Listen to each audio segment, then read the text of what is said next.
The next person on the program is familiar to a great many of you.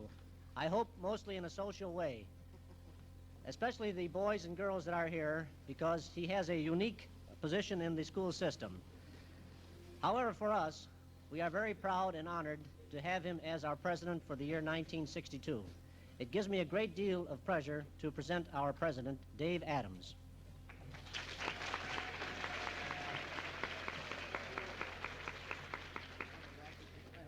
Thank you, Pete.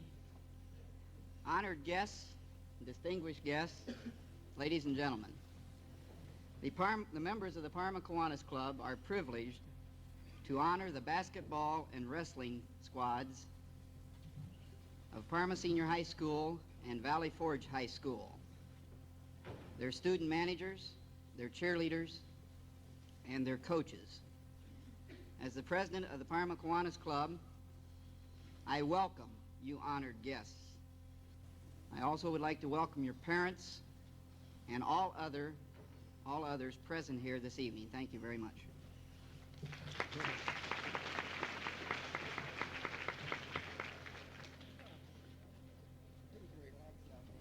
That took him 45 minutes to write that.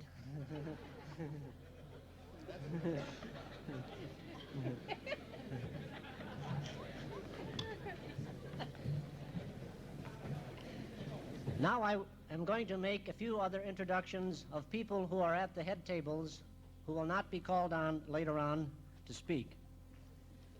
Starting at my immediate left, my extreme left, pardon me, Reverend Wayne Willman, from whom you've already heard.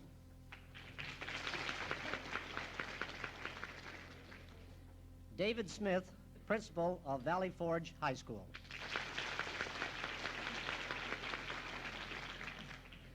William Bassett, principal, Parma Senior High School. Emil Lingler, mayor of Seven Hills. Jimmy Day, mayor of Parma. There is one fellow who went to quite a few of the basketball games. At our extreme right, Rex Smith, director of athletics of the Parma school system.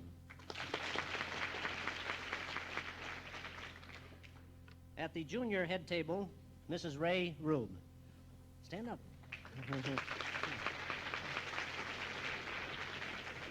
And Mrs. Joe Charnigo.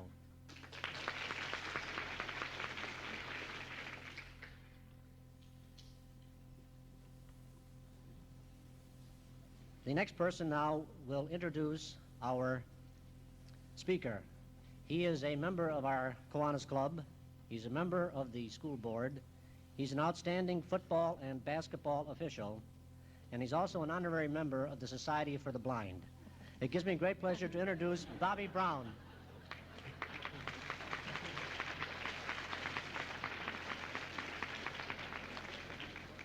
Thank you, Pete. You're all heart.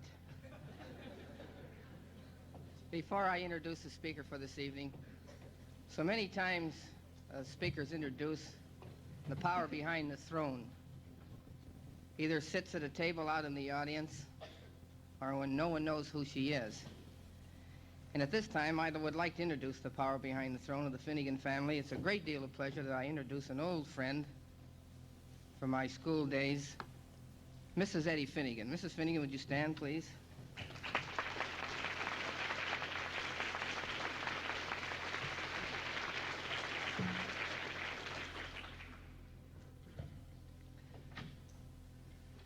When the Boys and Girls Committee asked me if I would introduce the speaker, I was most happy to.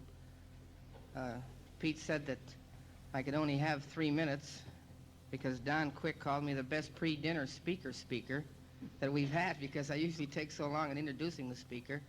And introducing our speaker tonight, ladies and gentlemen, could last for 15 minutes. Our speaker is a versatile gentleman. Not only is he an outstanding teacher, he is one of the all-time great athletes that have graduated from Western Reserve University, was an All-American basketball player at Western Reserve, was a Phi Beta Kappa student, head football coach at Baldwin Wallace College, is now head football coach and athletic director at Western Reserve University, in my humble opinion, was probably the finest school teacher that I ever had.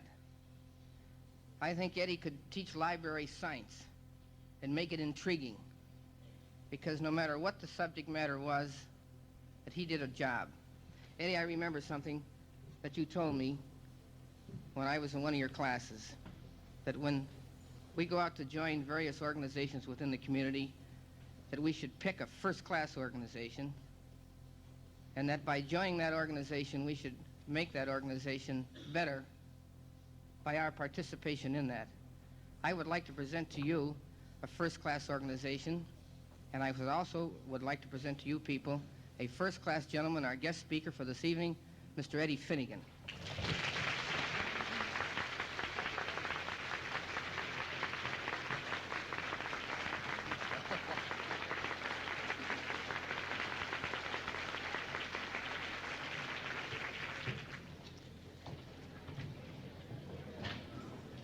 I was sort of getting tired of sitting down, too. Thank you very kindly.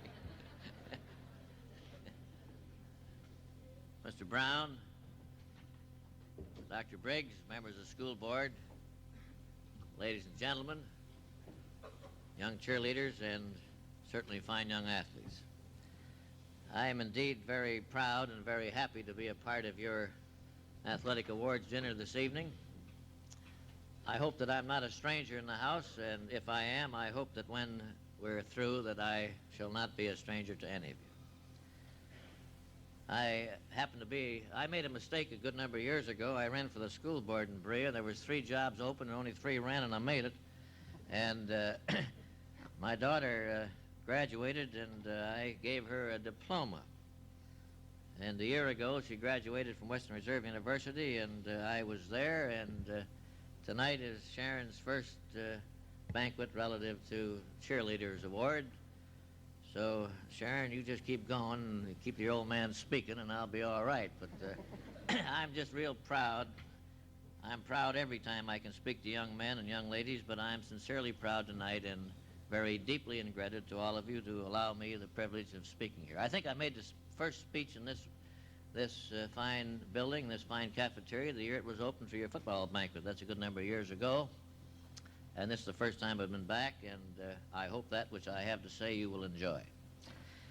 I have the right name to be a humorist. Finnigan's a pretty good Irish name, but I'm not. In fact, I think that members of the coaching and the teaching aspect of high school and college have made a great mistake, especially those in coaching. They've made sort of a mockery of the finest thing that a young man can do. They've gone out and spent 25, 30, 35 minutes of your time, of my time, of everyone's time, of telling a lot of funny stories, sometimes not too funny, but not really getting down to the fundamental core of the magnificent value that has taken place in these youngsters' life. The greatness of American athletics, the magnificence of the American way of living. And to me, it's about time that a few of us in the business have made a little effort and taken a little time to present to fine members of society, such as you represent in the Kiwanis Club, and the faculty and the young men and women present, to make aware to you that which we think in the profession has happened to all in these great states of ours, the United States of America, to make available the information as to what fundamentally is the reason why we have athletics. As I told you, I'm not a humorist, but I'm a storyteller, and I have 4 stories to tell. And some of the boys have heard one of them, and I shall repeat that one because it's about the finest boss I ever had, and I hope that you will enjoy the others. In 1929, which is a long time ago, and I guess Mr. Bopple's the only one that can remember this because he was ahead of my time, but in 1929, I was a senior at John Adams High School in the city of Cleveland, and like all the seniors present, I had an ambition. And that ambition was that one day I could be a doctor. For then, as now, to me, the practitioner of medicine represents the great profession to do so much good for so many people. And I wanted to be a doctor, and as some of us can remember, 29 was a pretty good year. Prosperity was with us. We had money. Being an only child of an Irish family, we didn't have much, but that which we had, we spent, and I had a lot of fun. But I wanted to stay close to home, and I wanted to go to Western Reserve University in medicine, so I went to the university in the fall, and I had a lot of fun. I played a little football and basketball and track, and freshman year was over, and sophomore year was over. And in the middle of the junior year in 1931, we didn't recognize in the offing that the clouds of that so-called Great Depression were coming. We were a cocky group of people then as now, and we didn't recognize that this was a hard time coming. And we just went along in a way of living. And in the first week, in fact, of November, we were running football plays up and down the field, our signals, and it was rain. It was a Thursday night. The next morning, we would take the train to play the University of Syracuse. And we were practicing and enjoying it. And my dad, as he had always done from the first time I'd been in the 7th grade, was watching practice. In fact, he had never missed a football practice or a basketball practice from the day that I started as a 7th grader. And he was on the sideline, and up and down we went. Practice was over. I went in, took a shower, and very hurriedly went back out to the parking lot and got into the car, and we drove home. And I hope the good Lord has been good to you boys, that this has happened to you, it happened to me, that every day that he would pick me up in the car, we'd drive home, we talked about the strategy of the game coming up, the importance of the contest, and the few little things that happened, that opportunity wherein a son and a father get together. And we talked, and we got home, and I had to eat early and get to bed, for the train left quite early the next morning, and I did, and I went to bed.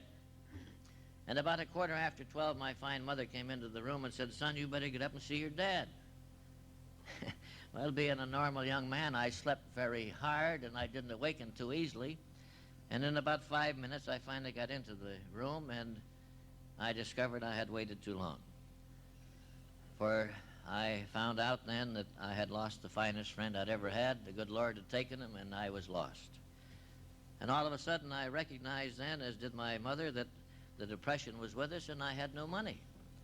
And I couldn't continue on into college, and I couldn't be a doctor.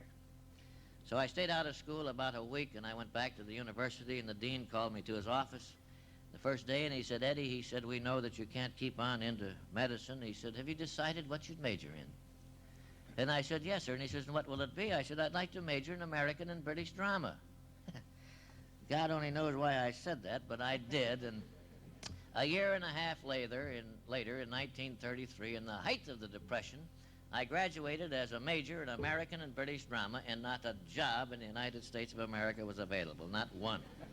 And I read in the Plain Dealer one morning that there was a job open at Baldwin Wallace College in a town that I only knew they had a fair in at that time, and I went out to the town, and I applied, and I might say at that time, the president, what was the last official job he did, he said, "I didn't quite get your name." I said, "My name was Eddie Finnigan." He said, where do you go to church?"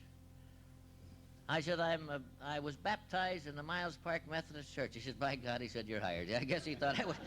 But I've been fooling him for years with that name. But anyway, I started, and I had a proposition with my mother, and the proposition was this: that if I could last as a coach at Baldwin Wallace College for 5 years, and if we could assemble enough money, that perhaps I could return to the university and once again be a doctor.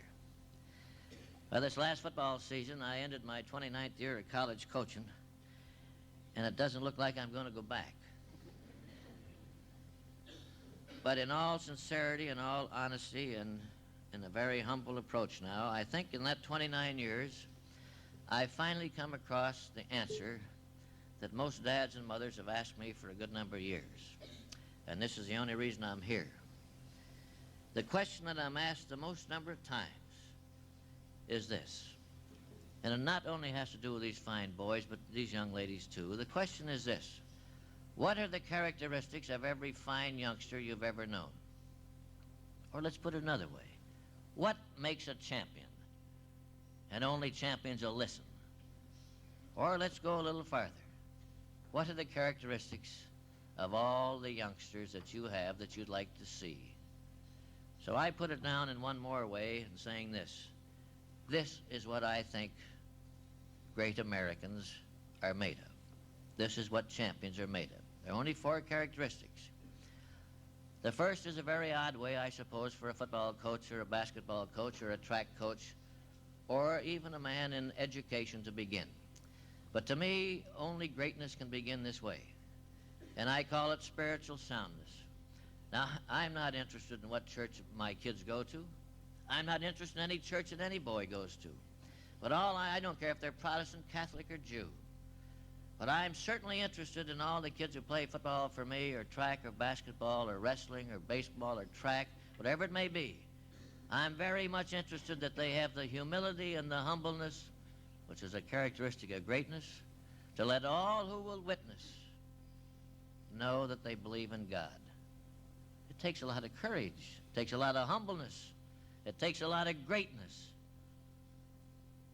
to let all who will witness your way of life to know that you believe in God. As I say, I don't care where you go to church. 5 years ago, the United States of America sent the finest track and field team in the history of our great nation to Moscow, Russia. This was the greatest team we had ever assembled, and that's saying an awful lot. And we were to compete in a stadium that held 140,000 people, and it was held for 14 days, and it was never without a full capacity. And as you know and I know, that when the Russians and the Americans compete in anything, this is for the supremacy of the world. And in all track and field contests, the great event is generally called the Decathlon. It is the Decathlon. 1 man in 10 events. And that winner is acclaimed as the world's greatest athlete. And this is quite a moniker to put on any man, on any person. The world's greatest in anything means that no man in the history of this world has ever done anything better. Our boy, our representative, was a young man. He was just coming up. You now know him, of course. He won the Olympics in '60 in Rome. But he was just now coming up. His name was Rayford Johnson. The first day, you compete in 5 events. And after those 5 events had been completed, Rayford Johnson led by 200 points.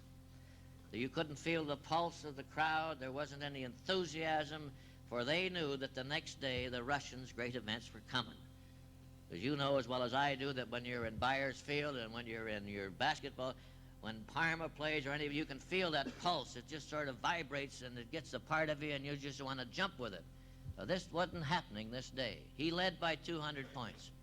Well, the next day, the second 5 events started, and after 8 had been completed, Rayford Johnson's lead now had been whittled down to 48 points.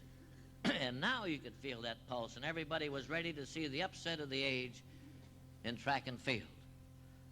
Well, the 9th event, as always, in the decathlon is the throwing of the javelin, which is a very beautiful event. It takes great strength and courage and agility. We don't see it in the high very often. It's a real fine event.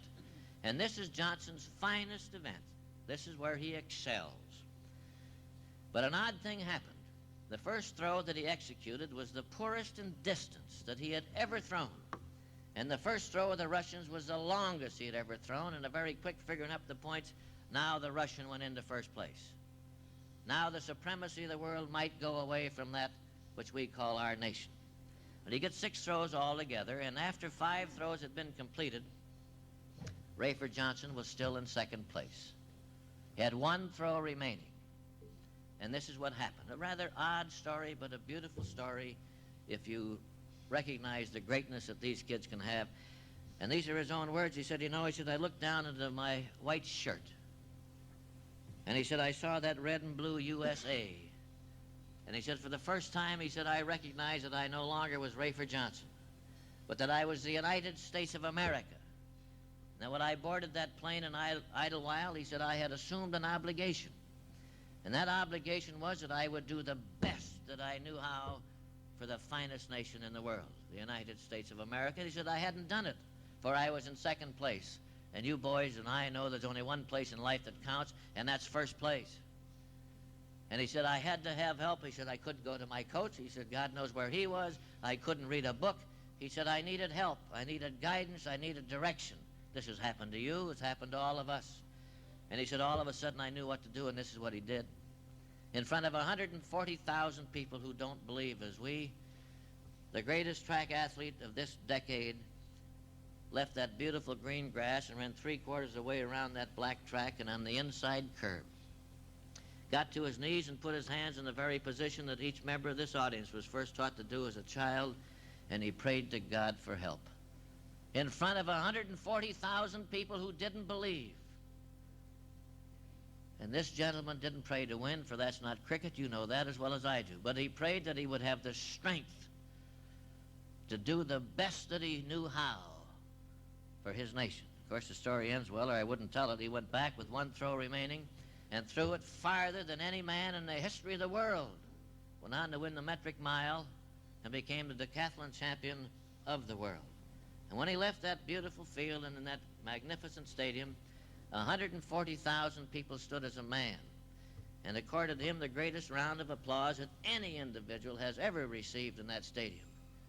And most of us think it wasn't because he won, but that he represented a way of life, that when in need, he went to the only person that all champions ever go to. He went to his God and asked for guidance and direction.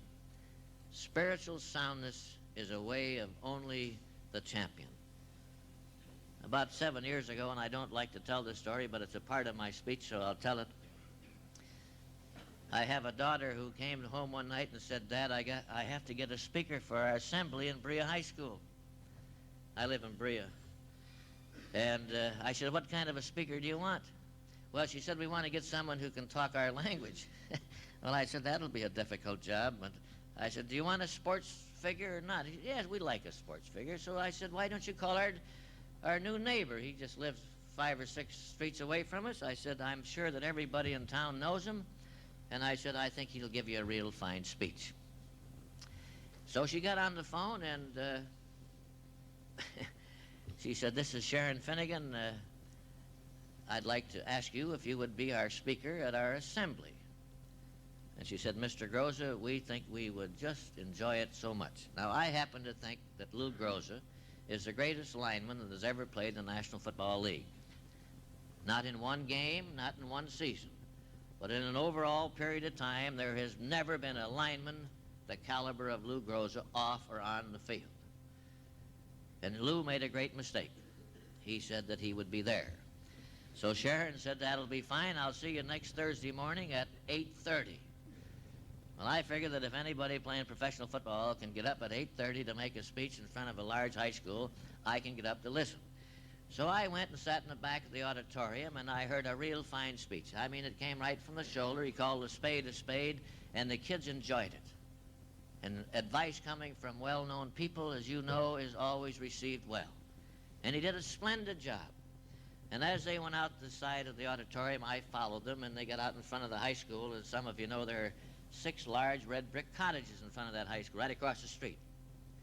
And this is what transpired. The finest football player, Lou's a very, very devout Roman Catholic. Magnificent person. And Sharon had a little check in her hand. It was all crumbled up and with the sweat and the enthusiasm of the speech. And she said to Lou, she said, "Mr. Groza, we certainly do appreciate your coming, and here's your check." And this is what he said.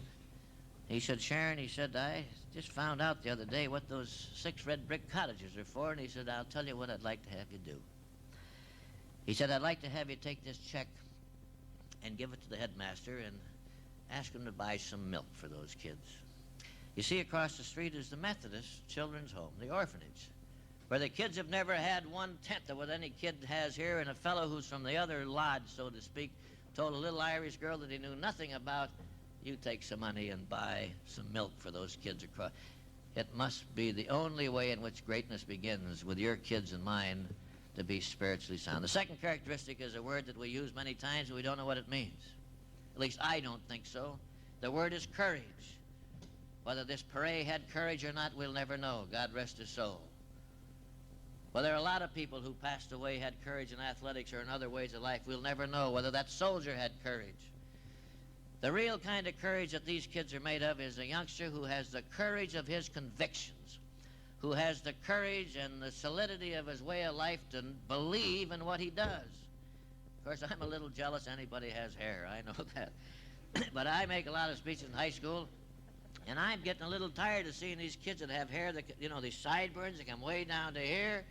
They have, looks like somebody cut their head in the back there. They have to take their shoes off to take their pants off. This is mockery. This is a youngster who doesn't have courage, who's trying to be somebody else. Nobody ever made a man like you represent. You are the absolute perfection of that which they wanted. And I used to tell a story about a fullback I had that when we needed 2, he'd make it. Or if he made it 3, we'd make it. If he had to go the whole way, he'd make it. We had a basketball player that never let us down, and I thought that was great courage. But a couple of years ago, I really came across something that I thought was marvelous, that exemplifies why I think you fine Kiwanians and dads and mothers are here with these kids. We hadn't lost a ball game in football. Now, I think football, basketball, and track and wrestling are all the same. I'm just talking about men. We hadn't lost a ball game. We were to play at the University of Lehigh, which is a pretty good team. And we were practicing on a Thursday. It's a little repetitious of the first story, but it's true. We were practicing, and after it was over, we went over to eat, and we generally stay at the Wade Park Manor. Some of you know where that is. The night before we play a game at home or away, we stay there. This was a Thursday night. The next morning, we were leaving for Lehigh. And we got in, and about 10 o'clock, the phone rang, and my assistant coach, wonderful person, Harry Adams, said, "Eddie," he said, "you better call Pete Kinney." Now, nobody in this room except my family and Stanley Parrish know who Pete Kinney is. He was our third-string right halfback. Just a little one, about 155-pounder, 5'7", just a fine kid. And Harry said, "You better call Pete." I said, "Where's Pete?" He said, "He's in the hospital." And so I got on the phone, and I called the hospital, and by golly, if Pete Kinney didn't answer. I said, "Pete, what are you doing there?" And he said, "Mr. Finnigan," and that I knew he was in trouble because nobody calls me Mr. He said, "Mr. Finnigan," he said, "I didn't have time to talk to you." He said, "My dad's here, and he's not going to make it." Well, I said, "Petey, for goodness sakes, if there's anything we can do, you let us know." Well, he said, "I won't be able to make the trip tomorrow." I said, "Don't worry about that." I said, "You just, if there's something we can do, let us know." So the next morning, we're eating breakfast, and the door opened, and in walked Pete Kinney. And we all knew that which we hoped wouldn't happen had, for his eyes were very reddened with tears, and he came up to my table, and he says, "Coach," he said, "I won't be able to go this morning. My dad died a little while ago," and he said, he said, though, just before he did, he said, "Petey," he said, "you be sure to play in that game." And he said, "Do you think I could fly in on Saturday morning?" I said, "Pete, if that's what you want to do, that's what we'll do." So he did, and while the coaches were picking him up at the airport, we had a squad meeting. And we dedicated ourselves to the proposition that if we could win that football game, we'd give Petey the ball. Now, it means nothing except to these fine boys from Parma and Valley Forge. It means nothing. It only cost $18.50, but it meant the most important thing they could give one youngster. Well, we opened up, and on the opening kickoff, our captain, Al Boning, a good one, was hurt. He was a wingback, right halfback. So I had to put in the number 2, and he got hurt in the middle of the second quarter, and I had to put Pete in. And he played the best game of football he ever played in his life with a broken heart, but we took the worst licking of the year. In fact, the only one we lost. We got a good licking, a real good one. And we couldn't give him the football. We couldn't do that which we had hoped to do, and on the way home, it was a dismal affair. The next week, we were playing our big rival, John Carroll University, and we had a fortunate day, a lucky day, and we won 32-12. And on the way home, the kids, you know how they talk once in a while outside their mouth, they said, "Ed," we said, "we think you ought to give the ball to Pete." So we got down in the locker room, and I had the football, and I called Boning, our captain, over, and I gave him the football. And then he called little Pete Kinney over, who was back in the side and was still a little reticent about joining in. And ladies and gentlemen, I saw one of the nicest things happen that has ever happened in 29 years of college coaching. I saw this boy come over, and with a few but very well-chosen words, our captain gave him that football from the finest friends he had. And he looked at that ball for about 15 seconds and never said a word. And then all of a sudden, rather than words, I never saw a kid cry so hard in all my life, and just went back into the side. You know, it takes a lot of guts. You know, this is played by men. That basketball game and that football game and that track and wrestling is played by men. And for a man to do this in front of his fellow teammates takes a lot of courage, just to be yourself. And on the way home, I told my fine wife, Miriam, I said, "Miriam, I have just seen, I think, the most courageous kid I ever saw. He had the guts to be himself. The third characteristic is the most important word in my life. The word is excellence. A good number of my boys are present in the audience. They have boys in high school now. That really tells my age. And they know wherein I speak the truth. And it's the only thing left to me out at Baldwin Wallace College. We have no rules of training at Western Reserve University, and we'll never have a rule. As long as I coach, we'll never have a rule.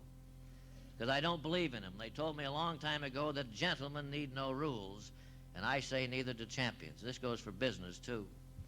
But we have a little philosophy, and it's on every boy's locker, and it's on the walls of our dressing room, and it's on every piece of paper that goes out of my office after a boy once gets into school, and it's on all the pages of our football and basketball notebook, and it says this, that it's very easy to be ordinary.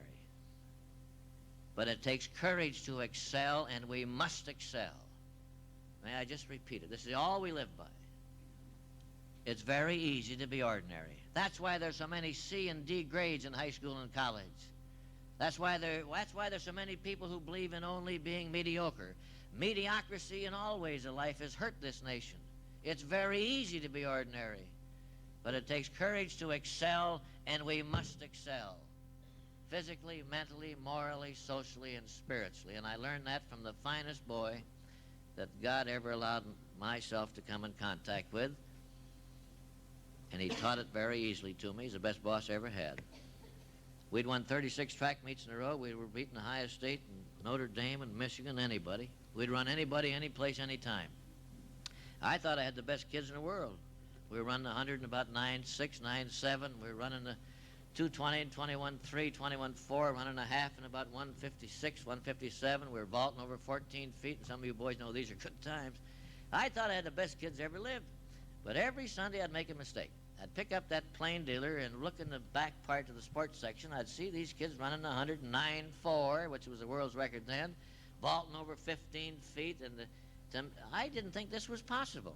So I called Jack Clouser of the Cleveland Press, whom I think is the finest track and field writer in the world. I said, Jack, how about going to the National Track and Field Championships? He said, fine, when do we leave? I said, next Thursday. So next Thursday we left, and a day and a half later we arrived at that beautiful Memorial Stadium, University of Minnesota. And I was there about 10 minutes, and I met two young men. They were world's champions. I had never met a world's champion. I'd never met some person who had done something better than anyone else. And I discovered that they were just like these fine young men. They had the capacity of being well-dressed, well-groomed, neat, and they could say yes, sir, and no, sir, and when they talked of their sport, they really jumped with the enthusiasm that only goes with greatness. And I discovered nothing new.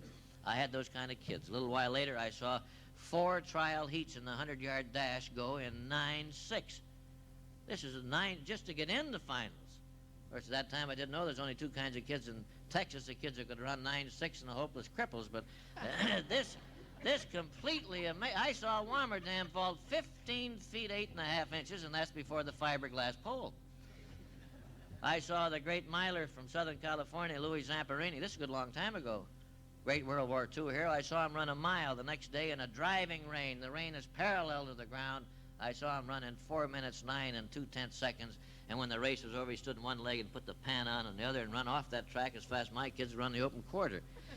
So on the way home, I told Jack, I said, you know, someday I'm going to have a world's champion. He said, I'm sure you will. I guess he thought I'd been up there too long or something. But the next week, I went into West Tech. The best trip I ever made. And I saw a boy win a high hurdle race going away and easy. This is why I'm still in coaching. And he set a city record, and he came back a little while later, and he ran the lows. And he set another city record.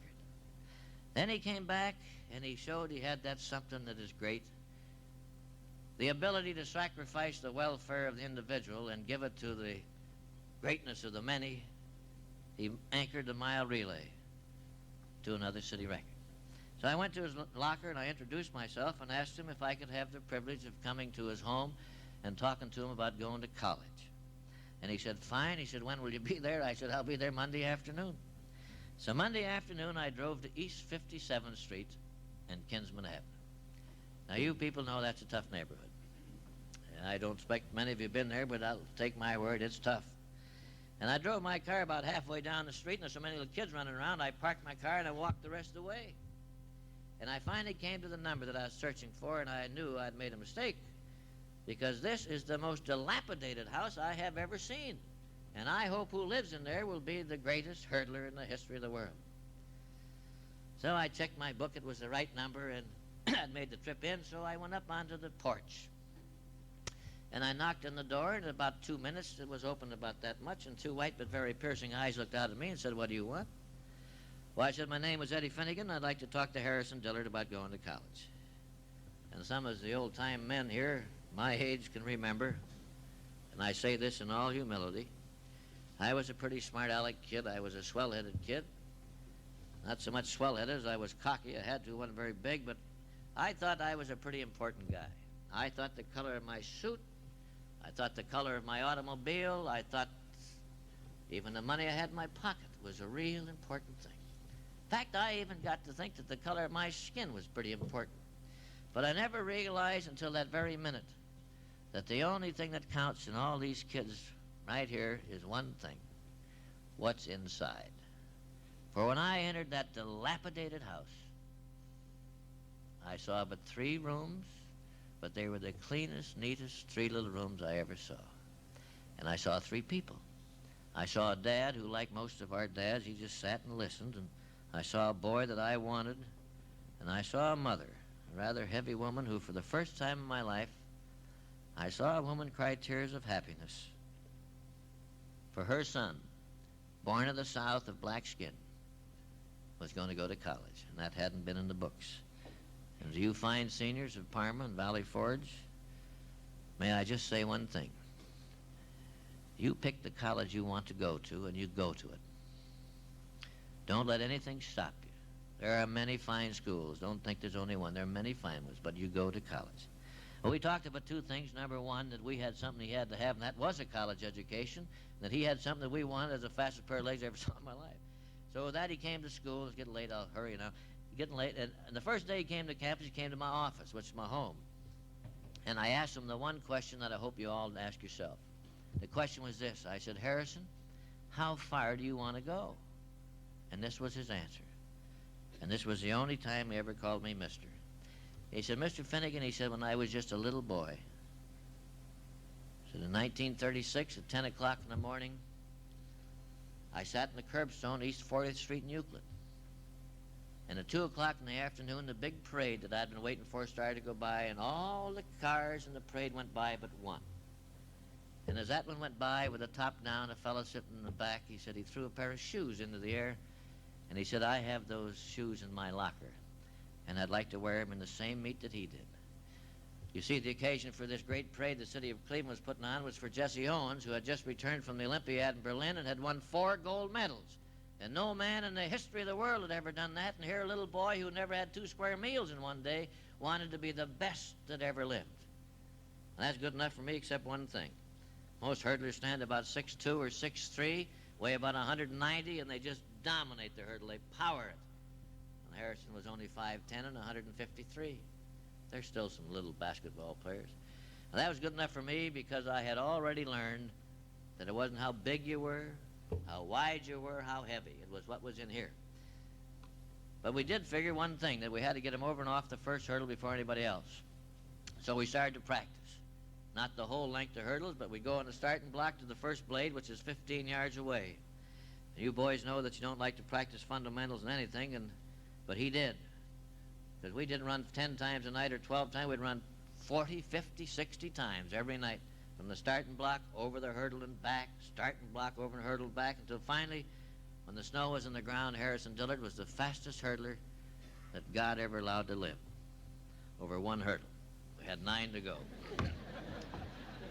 And we had no place to work indoors in those days, as some of you Baldwin Wallace people can remember, and the only decent sidewalk in Berea, and this is still true, was in front of my house.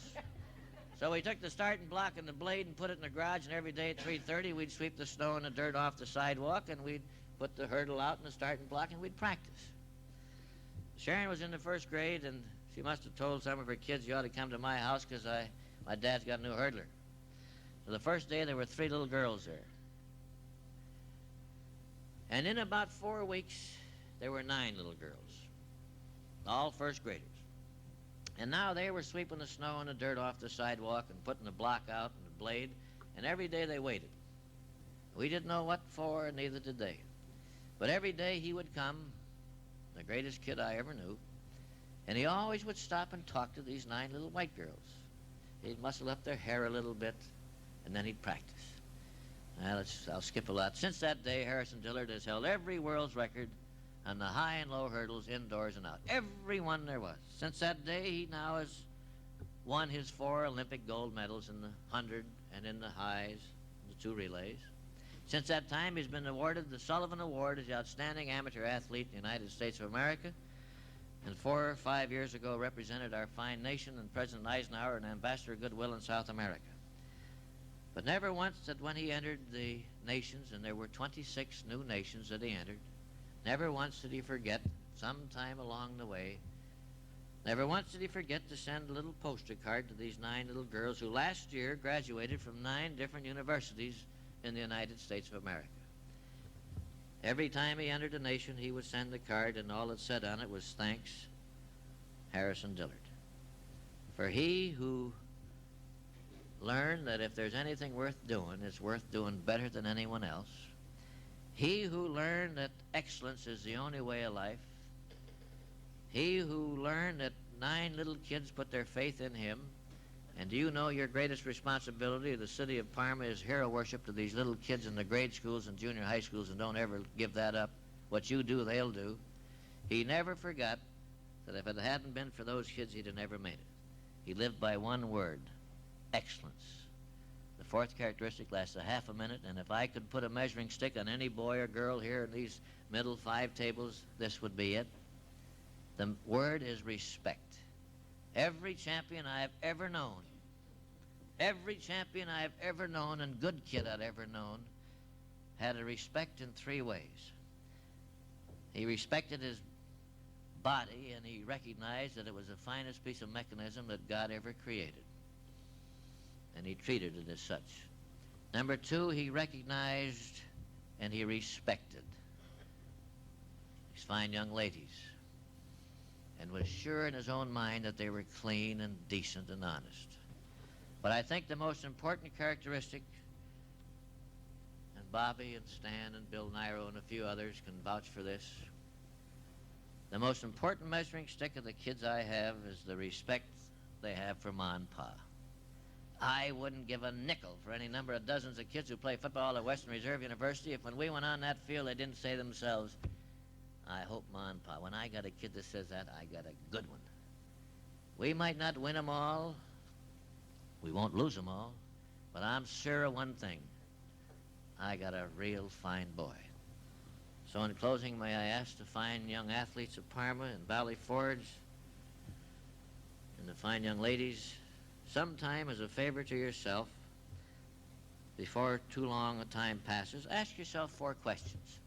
This is an easy exam. Number 1, do I believe in God, and have I practiced it? Number 2, do I have the courage to be myself and not mimic somebody else that's not worth a nickel? Number 3, have I wanted to do something better than anyone else, to be the best? And number 4, have I respected my body? Have I respected those fine young ladies? And above all, have I respected Pa and Ma? And when the answer is yes, and I'm certain under your direction of Mr. Briggs and the rest that it will be, that we won't have to worry about Parma or Ohio or the United States. The people on the outskirts of this fine banquet, we can relax a little bit because we'll be in the hands of the nicest kids in the nation, the athletes. Thank you, and God bless you.